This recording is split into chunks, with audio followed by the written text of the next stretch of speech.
This is Rabbit. He's the cutest of them all.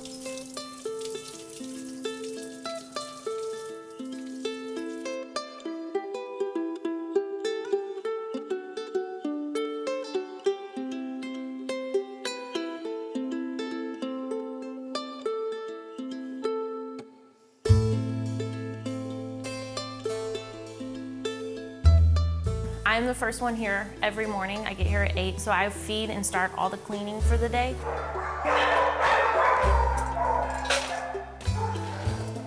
My name is Monica Burns. I've been working here a little over 5 years now. I always thought it was just called a dog pound and you took your animal there and stuff. Never even really been to one before I started working here. It's way more in-depth than what most people think. I guess they think we feed them and hope they get adopted. We do so much more with them and try so many different things with them to get them homes, and we have to deal with aggressive dogs, very scared dogs, and we do everything we can for them to get into adoption so they can find the proper home. Hi, what you doing?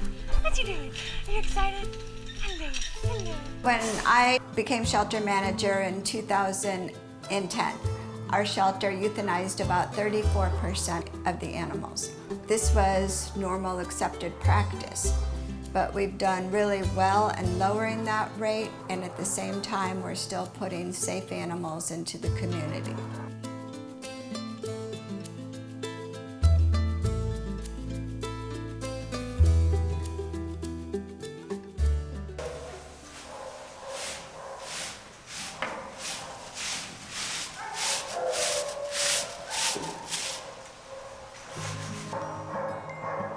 Every Wednesday we do surgeries. We get here at 7 o'clock in the morning. We draw drugs, everything we need before our doctor gets here at 8. We get all the animals prepped for surgery. We shave them, clean them. If they're a feral cat and they need to be tested, we will test them when they're sleeping. Hi, Dr. Ward. Morning. And there's what we call white line. That's where the muscles come together. Try to hit that. Everyone wants every shelter to be no-kill, and it's really hard when you're an open intake shelter because you do have to take in everything from the public, no matter how aggressive it is, how sick it is. It could be dying when it walks in through the doors. Every animal that comes into our shelter is not necessarily adoptable, but we still have to take it. Private animal shelters that get to pick and choose what animals they bring into their shelter have an easier time of being a no-kill shelter because they've only accepted the adoptable dogs or the adoptable cats.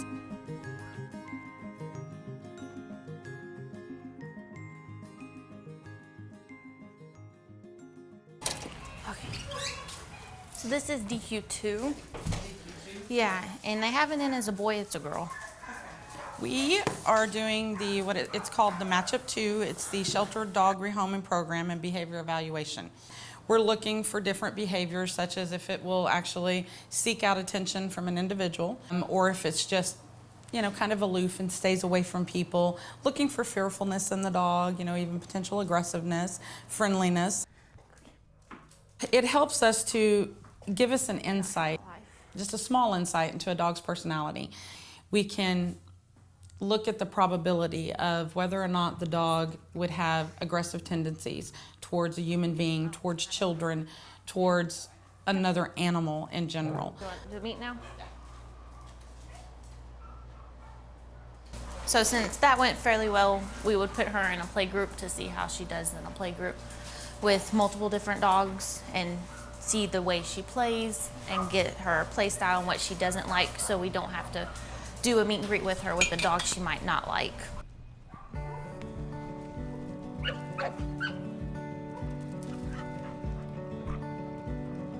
A real long time, it seemed like we adopted about 30% of our animals. And through volunteer help, keeping cats at PetSmart, all of those things have increased our adoptions, which many months our adoptions are close to 50% for cats and dogs. Volunteers are very much the heart of our shelter. where I think of our staff as the soul of the shelter. Our volunteers do so much for the shelter, and we're so appreciative of them.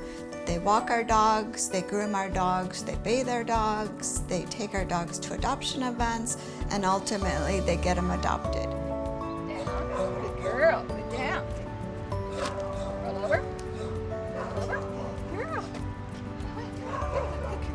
It's kind of it becomes a kind of a club, and we all enjoy it because we get our animal time. I think of this as work, but I get paid in dog kisses. That's how I get paid.